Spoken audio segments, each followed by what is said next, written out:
قرآن مجید فرقان حمید نے میاں بیوی کا جو رشتہ بیان کیا ہے نا، اور اس رشتے کو آپ سمجھیں جو قرآن پاک نے میاں بیوی کا رشتہ بیان کیا، کہن لباس لکم وانتم لباس لہن،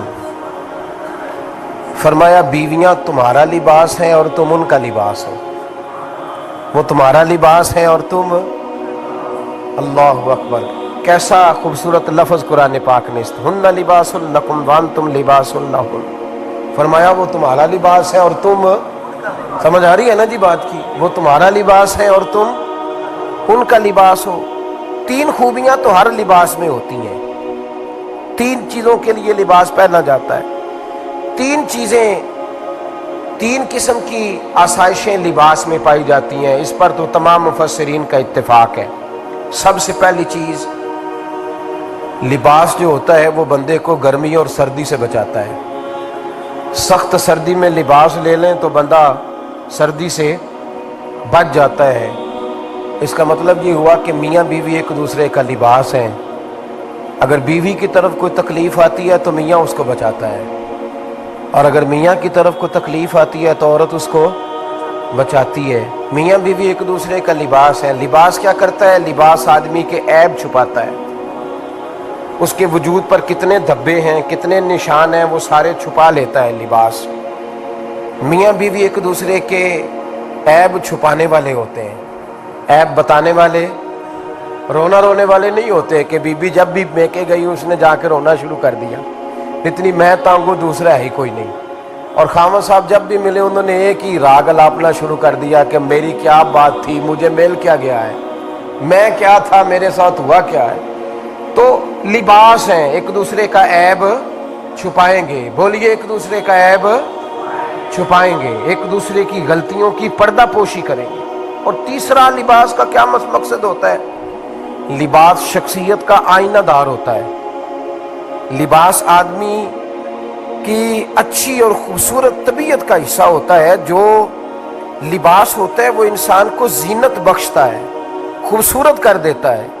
داڑھی والا آدمی ننگے سے پھرے تو خوبصورت نہیں لگتا، ٹوپی پہن لے تو بڑا پیارا لگتا ہے، ٹوپی پہنے تو بڑا، اور اگر امامہ باندھ لے تو نور نالا نور ہونا شروع ہو جاتا ہے۔ اللہ کرے آپ خوش ہو جائیں، آمین تو کہہ دیں، اور اللہ کرے فجر کی نماز آپ امامہ باندھ کی پڑھ لیں، آمین تو کہیں۔ چلو کونی جنہ دی داڑھی نہیں ہونا رکھنی چاہیے دیئے، جنہ دی نہیں ہونا نو موضوع نہیں تھا، پر ہماری بھی مجبوری ہے، داڑھی آئی جاتی ہے ہر موضوع میں شامل ہو جاتی، رکھنی چاہیے۔ سب یاد رکھیں لباس آدمی کو زینت دیتا ہے۔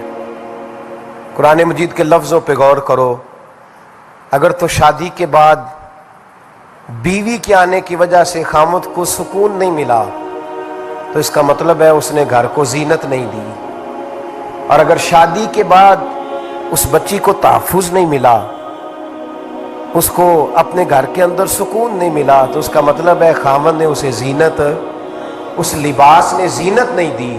میاں بیوی ایک دوسرے کا لباس ہے، اس مقدس رشتے کو اسلام نے باندھا، اور لباس کہہ کے باندھا۔ میرے رسول کریم علیہ السلام نے پہلے تو خارجی لوگوں کو منع کیا ہے۔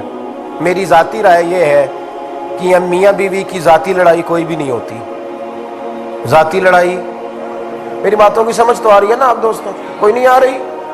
اللہ جزا دے آپ۔ میاں بیوی کی ذاتی لڑائی کوئی نہیں ہوتی، ہوتا پتہ کیا ہے؟ لڑکے سے پوچھیں کہ بتائے جناب کیا حال ہے، تو کہتے ہیں بیوی میری صحیح ہے، اس کے گھر والے نہیں صحیح۔ سنا ہے آپ نے بھی کبھی یہ لفظ؟ تو اسی طریقے سے اگر لڑکی سے پوچھیں کہ تیرا کیا حال ہے، تو کہتی ہے خامن تو میرا دھیان رکھتا ہے، اس کی اماں نہیں خیال رکھنے دیتی۔ تو لڑائی جو ہوتی ہے وہ تیسرے آدمی کی وجہ سے ہوتی ہے۔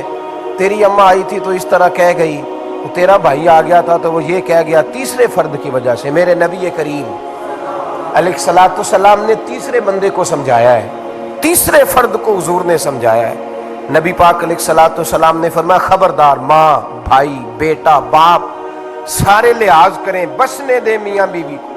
اگر شادی کر دیا تو ان کو سکون سے رہنے دو۔ تم دو جملے کہہ کے چلے گئے، کوئی عیب نکال کے جو چھپا ہوا تھا خامن کی نظر میں وہ نکال کے بتا دیا کہ تیری بیوی یہ کام بھی کرتی ہے، اب تم تو ہٹ گئے وہ بات کہہ کے، اب انہوں نے اکٹھے رہنا ہے، ان کی زندگی مصیبت کا شکار ہو گئی۔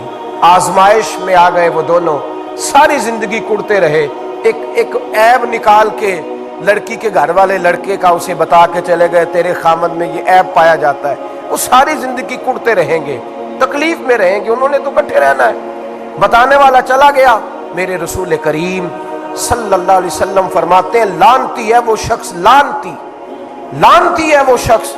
یا رسول اللہ کون سا؟ فرمایا جو بیوی کو مرد کے خلاف اکساتا ہے اور مرد کو بیوی کے خلاف اکساتا ہے، وہ لعنتی ہے، ملعون ہے، رحمت الہی سے دور ہے وہ شخص۔ انہیں قریب کرنے کی کوشش کر، تو ان کے اندر محبت پیدا کرنے کی کوشش کر۔ میرے نبی کریم علیہ الصلوۃ والسلام نے جب حضرت سیدہ فاطمہ الزہرا رضی اللہ تعالی عنہا اور جناب سیدنا علی المرتضیٰ رضی اللہ تعالی عنہ کی شادی کی تو نبی پاک نے دونوں کے سر جوڑے اور دونوں کے درمیان محبت کی دعا فرمائی، دونوں کے درمیان محبت کی دعا فرمائی۔ اور نبی پاک صلی اللہ علیہ وسلم حضرت فاطمہ کے سامنے جناب علی کے فضائل بیان فرماتے، اور جناب علی آتے تو نبی پاک فرماتے فاطمہ تو میرے وجود کا حصہ ہے، وہ تو میرے جگر کا ٹکڑا ہے۔ تو ان دونوں کے درمیان الفت پیدا، یہ سب سے پہلے تو خارجی لوگ اس بات کا خیال کریں، سب سے پہلے تو خارجی لوگ خیال کریں، توجہ دیں، ان کو بکھرنے سے بچائیں۔ اب میاں بیوی بھی سمجھ لیں کہ ہماری ذمہ داریاں کیا ہیں۔ مسند امام احمد بن حنبل میں حضرت ابو درداء رضی اللہ تعالیٰ عنہ سے حدیث مروی ہے، نبی کریم صلی اللہ علیہ وسلم کی بارگاہ میں ایک خاتون نے آ کے عرض کیا یا رسول اللہ صلی اللہ علیہ وسلم مجھے بتلائیے خاوند کا حق کیا ہے۔ یہ جو حدیث سنانے لگا ہوں نا، یہ بیٹی کو سنانی ہے، جا کے یہ ٹیلی فون کر کے بہن کو سنانی ہے، صرف بیوی کو سنانے کی نہیں ہوتی یہ چیزیں۔ یہ حدیث بیٹی کو سمجھائیں، بہن کو سمجھائیں، ان لوگوں کو سمجھائیں تاکہ، اور یہ یاد رکھیں خاوند کے حقوق اگر بچی کے گھر والے اسے سکھائیں نا تو اس کی سمجھ میں جلدی آ جائیں گے، اور بیوی کے حقوق اگر خاوند کے گھر والے اس کو سمجھائیں تو اس کی سمجھ میں بات جلدی آئے گی، وہ خیر خواہ سمجھتے ہیں اپنے رشتہ داروں۔ یہ والی حدیثیں ان لوگوں کو سنانی چاہیے جن لوگوں کا بچہ ہے یا بچی ہے، متعلقہ آدمی حقوق بیان کرے۔ جب متبادل چیز کسی کے سامنے آتی ہے تو وہ کئی دفعہ سمجھتے ہیں کہ خلوص اس میں پورا نہیں پایا جاتا۔ حضرت ابو درداء رضی اللہ تعالیٰ عنہ فرماتے ہیں ایک خاتون حضور کی بارگاہ میں آئی، عرض کرنے لگی یا رسول اللہ صلی اللہ علیہ وسلم میں نکاح کرنا چاہتی ہوں، شادی کرنا چاہتی ہوں، مجھے بتلائیے خاوند کا حق کیا ہے، اگر تو میں ادا کر سکتی ہوں تو میں نکاح کروں، ورنہ میں اس کام سے بچوں۔ میرے نبی کریم علیہ الصلوۃ والسلام نے فرمایا بی بی اگر خاوند کے ناک سے رینٹ نکلے، ریشہ نکلے، پیپ بہے اس کی ناک سے، اور بی بی اپنی زبان سے وہ صاف کر دے تو پھر بھی اس کا حق ادا نہیں ہوتا۔ حضرت ابو درداء کہتے ہیں آنکھ کھول کے اس عورت نے دیکھا تو میرے نبی پاک نے اگلے جملے ارشاد فرمائے، حضور نے فرمایا تو ان باتوں میں حیرت کر رہی ہے، میں اگر خدا کے علاوہ کسی کو سجدے کا حکم دیتا تو میں عورت کو کہتا اپنے خاوند کو سجدہ کرے، میں اس کو کہتا یہ کام کرے۔ میرے رسول کریم علیہ الصلوۃ والسلام نے حقوق کا تعین فرمایا، حقوق کا تعین فرمایا، اور نبی کریم صلی اللہ علیہ وسلم نے فرمایا جو عورت اس حال میں مر گئی، اس حال میں دنیا سے گئی کہ اس کا خاوند اس سے راضی تھا، اس کا شوہر اس سے راضی تھا، اس کا گھر والا اس سے مطمئن تھا، تو میرے نبی پاک فرماتے ہیں جب دنیا سے جائے گی تو رب کریم جنت کا دروازہ کھول کے فوراً ہی جنت میں داخل فرما دے گا، اس کو بغیر روک ٹوک جنت دے دی جائے گی۔ شرط یہ ہے کہ وہ جب دنیا سے جائے تو اس حال میں جائے کہ اس کا خاوند اس سے شکوے نہ کرتی پھرے، شکایتیں نہ کرتی پھرے، شکایتیں نہ کرے۔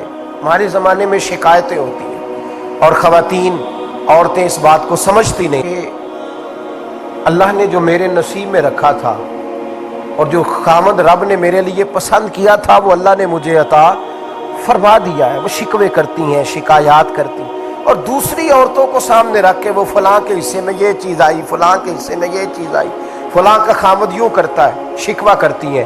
میرے رسول پاک علیہ السلام نے فرمایا عورتیں کثرت سے جہنم میں جائیں گی، کثرت سے۔ تو ایک صحابی رو پڑے، ایک حدیث میں لفظ یہ ہے رو پڑے، عرض کرنے لگے یا رسول اللہ وہ ہماری مائیں بھی ہیں، بیٹیاں بھی ہیں، بہنیں بھی، حضور جہنم میں جائیں گی؟